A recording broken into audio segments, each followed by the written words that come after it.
तो साथियों, हंसी खुशी के इस अड्डे पर आप सबका स्वागत है, जहां मैं यूट्यूब के इस चैनल हंसी खुशी के अड्डे पर गीता की सीरीज चला रहा हूं। और गीता के इस सीरीज के तहत आज आपको 12वें अध्याय में भगवान के उन रहस्यों को खोल रहा हूं, जहां भगवान बताना चाहते हैं कि भगवान को कौन से भक्त प्रिय है, भगवान किन चरित्रों से हमारे से प्रेम करते हैं। ज्यादातर हम सब भगवान से प्रेम करते हैं, किंतु भगवान किसको प्रेम करते हैं, इस अध्याय में उन्होंने अपना यह रहस्य खोला है। हमें अपने जीवन में इन गुणों को अपनाने की कोशिश करनी चाहिए। अगर इन गुणों के दौरान हमारे अंदर हमें कोई कमी नजर आती है, तो हमें अपने सलाहकार, अपने गुरुओं के पास जाकर उस कमी को कैसे दूर करना है, उसके बारे में हमें प्रश्न करना चाहिए। मित्रों और साथियों, गीता के हर शब्द में ज्ञान भरा है। गीता का हर शब्द हमें आनंद और स्फूर्ति देता है, हमें प्रेरणादायक वचन से मोटिवेट करता है। इसलिए हमें इस गीता के अद्भुत रहस्यों को अर्थ के द्वारा समझना चाहिए। बहुत जल्दी ही गीता की मेरी 18 अध्याय संस्कृत के पाठ की सीरीज भी आ रही है, जहां आप मेरे साथ रोज सुबह या शाम को, जब आपको समय मिले, गीता के एक अध्याय का संस्कृत में भी पाठ कर सकते हैं।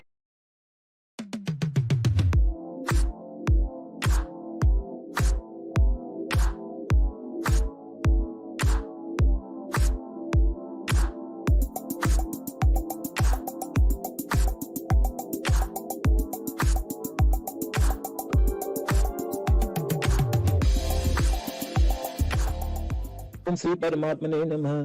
द्वादशो अध्याय। अर्जुन उवाच। इस तरह भगवान अर्जुन को 11वें अध्याय के आखिरी श्लोक में कहते हैं, हे अर्जुन, जो पुरुष केवल मेरे लिए ही संपूर्ण कर्तव्य कर्मों को करने वाला है, मेरे परायण है, मेरा भक्त है, आसक्ति रहित है और संपूर्ण मनुष्यों में वैर भाव से रहित है, वह अनन्य भक्ति युक्त पुरुष मुझको ही प्राप्त होता है। इस प्रकार जब भगवान अंतिम श्लोक में कहते हैं, तब अर्जुन फिर से प्रश्न करते हैं। अर्जुन पूछते हैं, जो अनन्य प्रेमी भक्तजन पूर्वोक्त प्रकार से निरंतर आपके भजन ध्यान में लगे रहकर आप सगुण रूप परमेश्वर को और दूसरे जो केवल अविनाशी सच्चिदानंद घन निराकार ब्रह्म को ही अति श्रेष्ठ भाव से भजते हैं, उन दोनों प्रकार के उपासकों में अति उत्तम योग वेत्ता कौन है?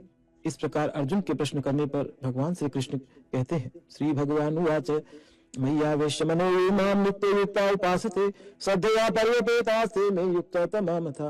भगवान कहते हैं, मुझ में मन को एकाग्र करके निरंतर मेरे भजन ध्यान में लगे हुए जो भक्तजन अतिशय श्रेष्ठ श्रद्धा से युक्त मुझ सगुण रूप परमेश्वर को भजते हैं, वे मुझको योगियों में भी अति उत्तम योगी मान्य हैं। मेरे मत में वे सर्वश्रेष्ठ योगी हैं। फिर अगले दोहे में भगवान कहते हैं, परंतु जो पुरुष इंद्रियों के समुदाय को भली प्रकार वश में करके मन बुद्धि से परे सर्वव्यापी अकथनीय स्वरूप और सदा एक रस रहने वाले नित्य अचल निराकार अविनाशी सच्चिदानंद घन ब्रह्म को निरंतर एक ही भाव से ध्यान करते हुए भजते हैं, वे संपूर्ण मनुष्यों के हित में रत और सब में समान भाव वाले योगी मुझे ही प्राप्त होते हैं। यहाँ भगवान निर्गुण निराकार की उपासना के बारे में अर्जुन को समझा रहे हैं कि निर्गुण और सगुण साकार में क्या फर्क है। भगवान यहाँ बता रहे हैं कि श्रद्धा से युक्त होकर जो उन्हें भजते हैं, वे निर्गुण निराकार वाले योगी भी उनके लिए उत्तम योगी ही मान्य है। और निरंतर भजते हुए, उनका ध्यान करते हुए जो मनुष्य संपूर्ण प्राणियों के हित और सेवा में लगे रहते हैं, ऐसे सब में समान भाव वाले, सब में समान रूप से मुझ परमेश्वर का दर्शन करने वाले उनको ही प्राप्त होते हैं। इसके बाद अगले दोहे में भगवान कहते हैं, उन सच्चिदानंद घन निराकार ब्रह्म में आसक्त चित्त वाले पुरुषों के साधन में परिश्रम विशेष है, क्योंकि देहाभिमानियों के द्वारा अव्यक्त विषयक गति दुख पूर्वक प्राप्त की जाती है। यहाँ भगवान बता रहे हैं, सगुण निराकार से निर्गुण निराकार का मार्ग थोड़ा कठिन है। जो भगवान को अंतर्यामी रूप से भजते हैं, उनके लिए यह मार्ग थोड़ा कठिन होता है।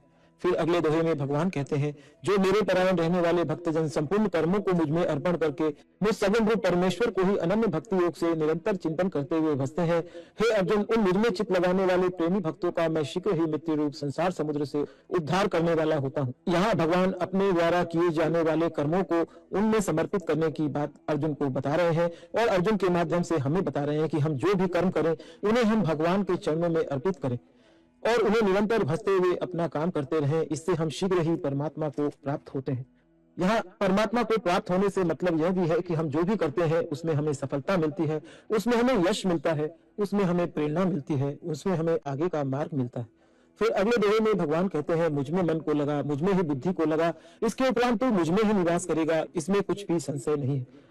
यदि तो मन को मुझ में अचल स्थापन करने के लिए समर्थ नहीं है, तो हे अर्जुन, अभ्यास रूप योग के द्वारा मुझको प्राप्त होने के लिए इच्छा कर। यहाँ अभ्यास से तात्पर्य है भगवान के नाम और गुणों का श्रवण, कीर्तन, मनन और श्वासों के द्वारा जप और भगवत प्राप्ति विषयक शास्त्रों का पठन पाठन इत्यादि चेष्टाएं यहाँ अभ्यास के अंतर्गत आती है।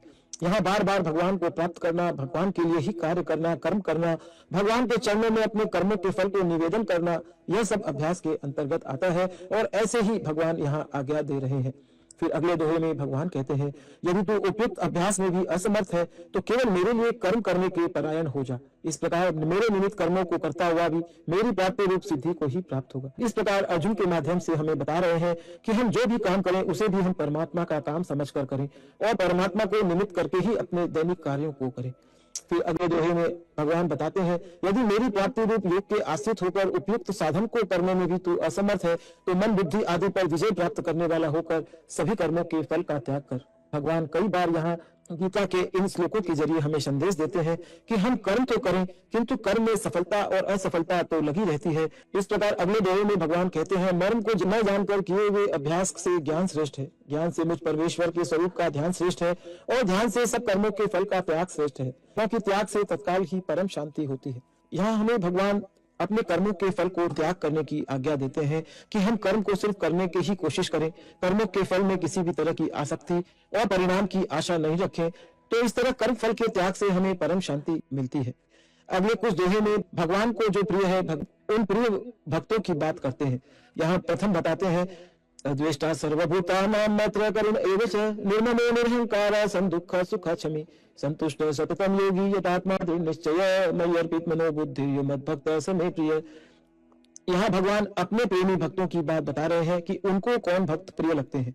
यहाँ भगवान बताते हैं, जो पुरुष सभी मनुष्यों में द्वेष भाव से रहित, स्वार्थ रहित, सबका प्रेमी और हेतु रहित दयालु है, जो ममता से रहित, अहंकार से रहित, सुख दुख की प्राप्ति में समान रहने वाला और क्षमावान है, अर्थात अपराध करने वाले को भी अभय दान देने वाला है, तथा जो योगी निरंतर संतुष्ट है, मन इंद्रियों सहित अपने शरीर को वश में रखता है, मुझ में दृढ़ निश्चय वाला है, वह मुझ में अर्पण किए हुए मन बुद्धि वाला मेरा भक्त मुझको प्रिय है। फिर अगले दोहे में अपने प्रिय भक्त की बात बताते हुए कि भगवान को कौन प्रिय है वर्णन करते हैं, जिससे कोई भी जीव उद्वेग को प्राप्त नहीं होता, जो स्वयं भी किसी जीव से उद्वेग को प्राप्त नहीं होता, जो हर्ष अमर्ष भय और उद्वेग से रहित है, ऐसा भक्त मुझको प्रिय है।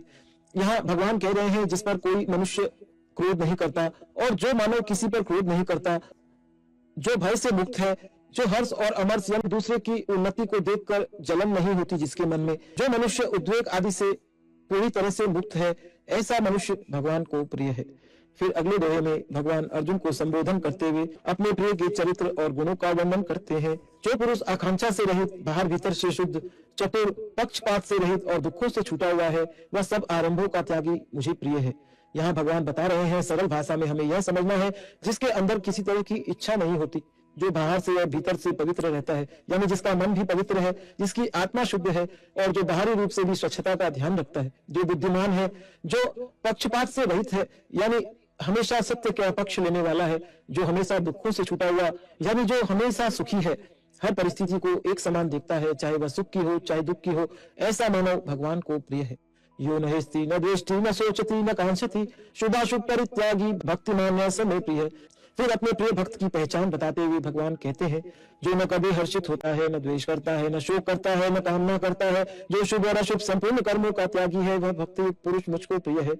जो न कभी अधिक खुश होता है, न किसी से द्वेष करता है, न किसी भी कारण से शोक करता है, न जो किसी तरह की इच्छा रखता है, और जो संपूर्ण तरह के, चाहे वह शुभ हो चाहे अशुभ हो, संपूर्ण तरह के कर्मों का त्यागी है, वह भक्ति पुरुष भगवान को प्रिय है। फिर अगले दोहे में भगवान कहते हैं, जो शत्रु मित्र में मान अपमान में सम है, समान भाव रखता है, जो सर्दी गर्मी और सुख दुख आदि में भी समान रूप से अनुभव करता है और आसक्ति से रहित है।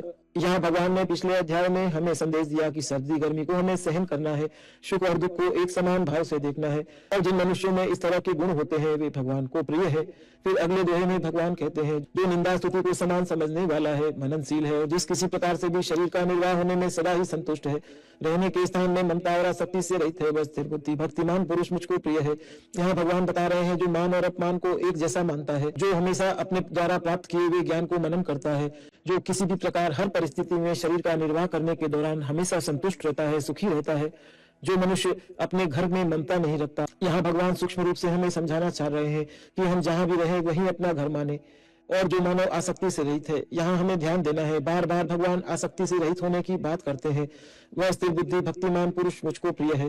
तो ऐसे मनुष्यों को भगवान स्थिर बुद्धि भी कहते हैं, बुद्धिमान भी कहते हैं और भक्तिमान भी बताते हैं, और ऐसे ही मानव भगवान को प्रिय होते हैं।